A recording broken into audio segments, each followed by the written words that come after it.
أعوذ بالله من الشيطان الرجيم. بسم الله الرحمن الرحيم. الحمد للہ وکفا والسلام علی عبادہ الذین اصطفیٰ۔ امام احمد بن حنبل رحمہ اللہ سے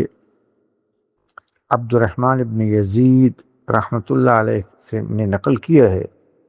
کہ خرجت مع عبداللہ فلما وقفنا بعرفہ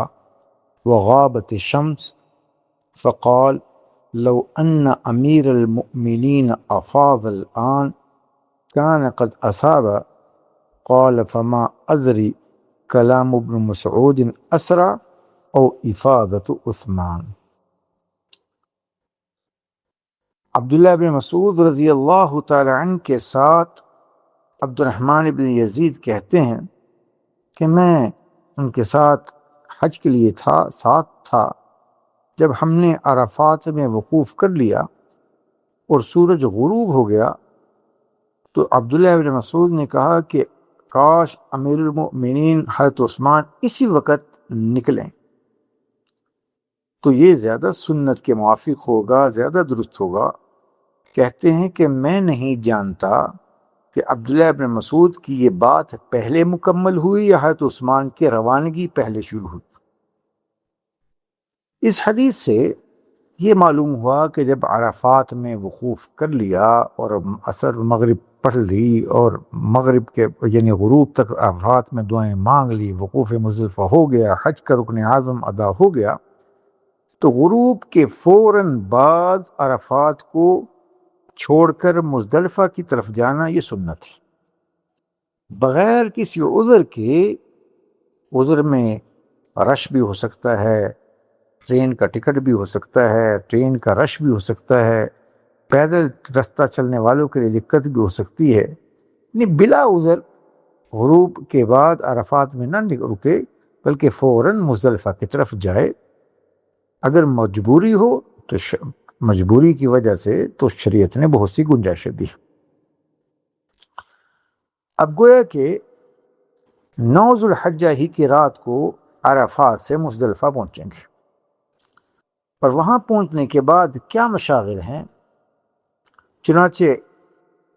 امام مسلم رحمہ اللہ نے عبداللہ بن عباس رضی اللہ تعالی عنہ سے نقل کیا ہے کہ ان رسول اللہ صلی اللہ علیہ وسلم افاض من عرفہ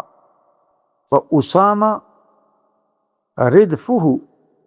قال اسامہ فما زال یسیر علی ہیئتہ حتی اتی الجمع، کہ اللہ کے رسول صلی اللہ علیہ وسلم عرفات سے جب واپس ہوئے مزدلفہ کی جانب تو آپ کی سواری پہ آپ کے ساتھ اسامہ ابن زید سوار تھے، آپ کے پیچھے بیٹھے تھے۔ اسامہ خود کہتے ہیں کہ رسول اللہ صلی اللہ علیہ وسلم اپنی رفتار سے چلتے رہے یہاں تک کہ آپ علیہ السلام مزدلفہ پہنچ گئے۔ اور امام بخاری رحمۃ اللہ علیہ نے سیدنا اسامہ ابن زید سے یہ بھی نقل کیا، کہتے ہیں ردفت رسول اللہ صلی اللہ علیہ وسلم من عرفات، میں عرفات سے حضور علیہ السلام کا جب واپسی کا سفر مزدلفہ کی جانب شروع ہوا تو میں آپ کے پیچھے سواری پر سوار تھا۔ فلما بلغ رسول اللہ صلی اللہ علیہ وسلم الشعب الایسر الذی دون المزدلفہ، جب آپ علیہ السلام اس بائیں گھاٹی پر پہنچے جو مزدلفہ کے قریب ہے، اناخا، آپ علیہ السلام نے اپنی اونٹنی کو بٹھایا، فبالا، اور پھر آپ علیہ السلام نے اپنی پیشاب کیا، اور پھر ثم جاء فسببت علیہ الوضوء، تو میں نبی علیہ السلام کی خدمت میں پانی لے کر حاضر ہوا، آپ علیہ السلام نے فتوضا وضوءہ خفیفا، تو آپ علیہ السلام نے مختصر سا وضو کیا۔ جب آپ علیہ السلام اس وضو سے فارغ ہو گئے فقلت الصلاۃ یا رسول اللہ، میں نے عرض کی کہ اللہ کے رسول ہم نے مغرب ابھی نہیں پڑھی تو مغرب پڑھ لیں کیا؟ تو آپ نے فرمایا الصلاۃ امامک، بھائی تو آپ علیہ السلام نے ارشاد فرمایا نماز تو آگے پڑھیں گے یعنی مزدلفہ پہنچ کر. پھر فرکب رسول اللہ صلی اللہ علیہ وسلم حتی اتی المزدلفہ فصلی، یہاں تک کہ آپ علیہ السلام سواری پر سوار ہو کر مزدلفہ تشریف لے آئے اور مزدلفہ پہنچنے کے بعد وہاں آپ نے نماز پڑھی. لہذا مزدلفہ عرفات سے 9 ذو الحجہ کو غروب کے فوراً بعد عرفات کو چھوڑنا ہے. مغرب غروب سے پہلے عرفات کو چھوڑنا جائز نہیں ہے. اگر کسی نے غلطی سے غروب سے پہلے عرفات چھوڑ دیا تو گناہگار ہوا اور اس پر دم بھی ہے.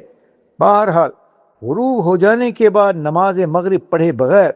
مزدلفہ کی طرف چلنا ہے، بغیر عذر کی تاخیر نہیں کرنی، اور مزدلفہ پہنچنے کے بعد مغرب اور عشاء کی نماز کو اکٹھا کرنا ہے. مغرب کی نماز کے فوراً بعد پہلے مغرب کی نماز پڑھیں گے اور اس کے فوراً بعد عشاء کی نماز پڑھیں گے. دونوں کے لیے ایک ہی اقامت کہی جائے گی اور دونوں کے درمیان سنت اور نفل نہیں پڑھیں گے، یعنی پہلے فرض مغرب کے پڑھیں گے اور پھر عشاء کے فرض پڑھیں گے، اور مغرب کی 2 سنتیں وہ بھی عشاء کی فرض کے بعد پڑھیں گے. چنانچہ عبداللہ ابن عمر رضی اللہ تعالی عنہما نے نقل کیا جو امام مسلم رحمہ اللہ سے مروی ہے. وہ کہتے ہیں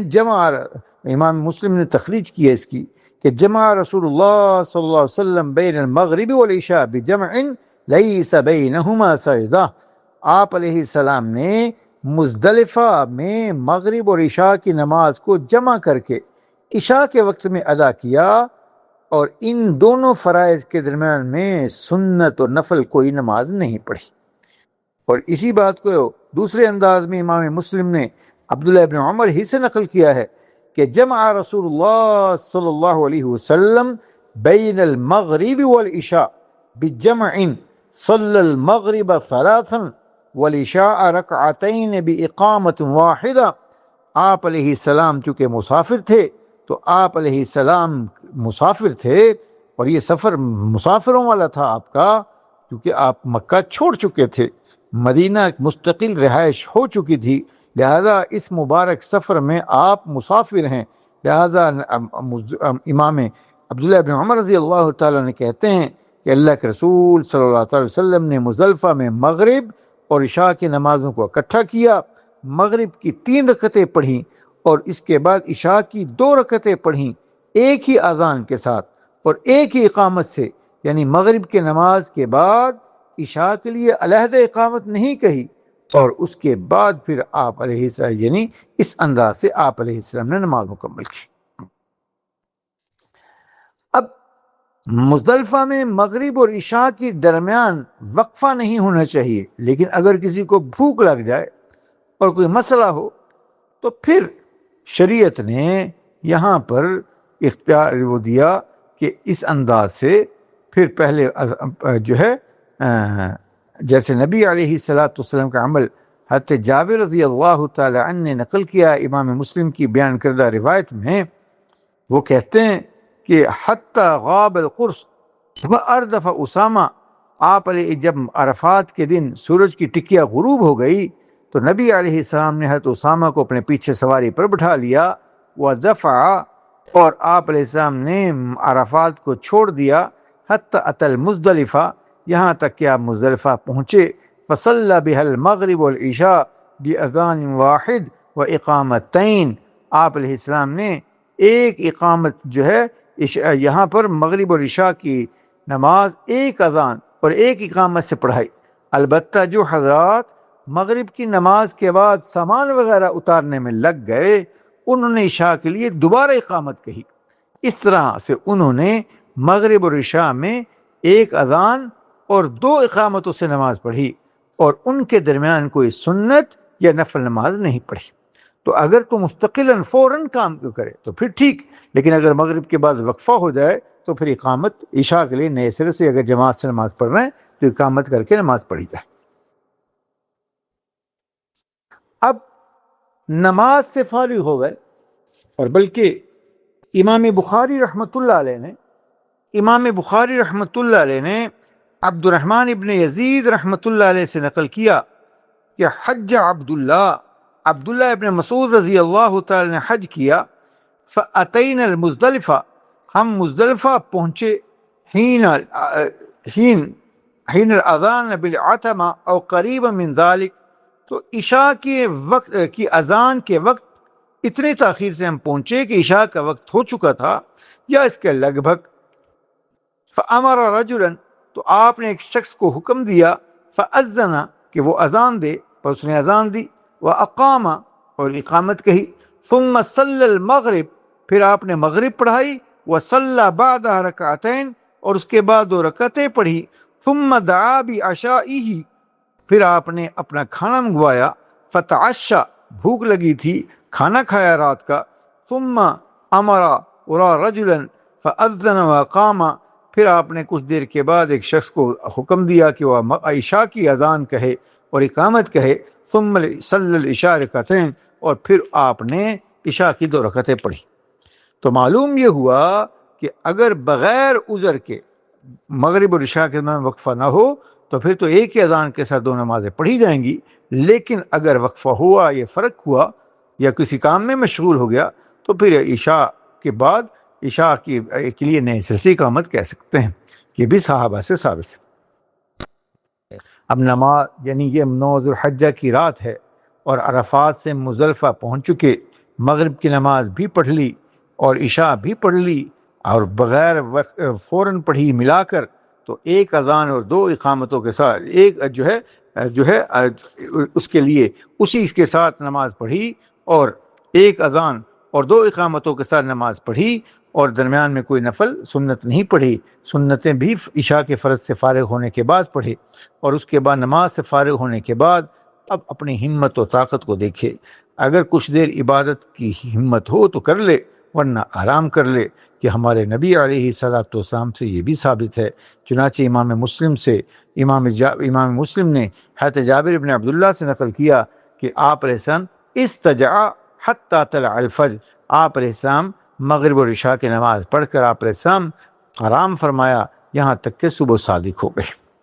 اب اس سے اگر کوئی یہ شخص پڑھے کہ سمجھے کہ حضور نے یہاں نفل نہیں پڑھے تو میں بھی نہیں پڑھ سکتا، تو نہ پڑھنے کی کوئی دلیل نہیں سوائے یہ کہ آپ علیہ السلام کے عمل سے امت کے لیے رخصت ہو گئی کہ آپ علیہ السلام اگر یہاں نفل پڑھتے تو ہر شخص کے لیے نفل پڑھنا لازم ہوتا کہ اس امت میں ایسے دیوانے ہیں جو اپنے نبی علیہ السلام کے ہر عمل پر جان دیتے ہیں، تو لہذا امت کے لیے سہولت ہو گئی۔ آپ نے اس دن نفل نہیں پڑھے تہجد کے، تو اگر کوئی نہ پڑھے تو گنجائش ہے یہ کہتے ہوئے کہ ہمارے نبی نے بھی پڑھے، آسانی ہے، لیکن اگر کوئی پڑھنا چاہے تو ممانت نہیں ہے، کہ شرعاً کوئی ممانت نہیں، حضور علیہ السلام کا کوئی حکم یا شریعت کی کوئی پابندی کہ یہاں پر ہم عشاء نہیں پڑھ کے بعد ہم یہاں پر مزدلفہ میں تہجد کے نفل نہیں پڑھے جا سکتے، ایسی کوئی ممانت نہیں ہے۔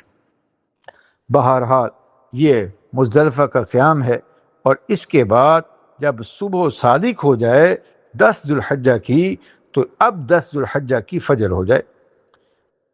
یہ حج کا گویا کہ تیسرا دن ہے۔ حج شروع ہوا عمل کے اعتبار سے 8 ذو الحجہ سے، مینا میں پہنچے، 9 ذو الحجہ کو عرفات میں سارا دن قیام کیا، عشاء کی نماز مغرب آ کر مغرب غروب کے وقت میں عرفات کو چھوڑا، اور عرفات سے مزدلفہ پہنچے اور مزدلفہ میں نماز پڑھی مغرب اور عشاء کی، اور پھر آرام کیا، اور اس کے بعد اگلی نشست میں اگلی بات چھیڑیں گے انشاءاللہ، بات شروع کریں گے۔ اللہ عمل کی توفیق عنایت فرمائے۔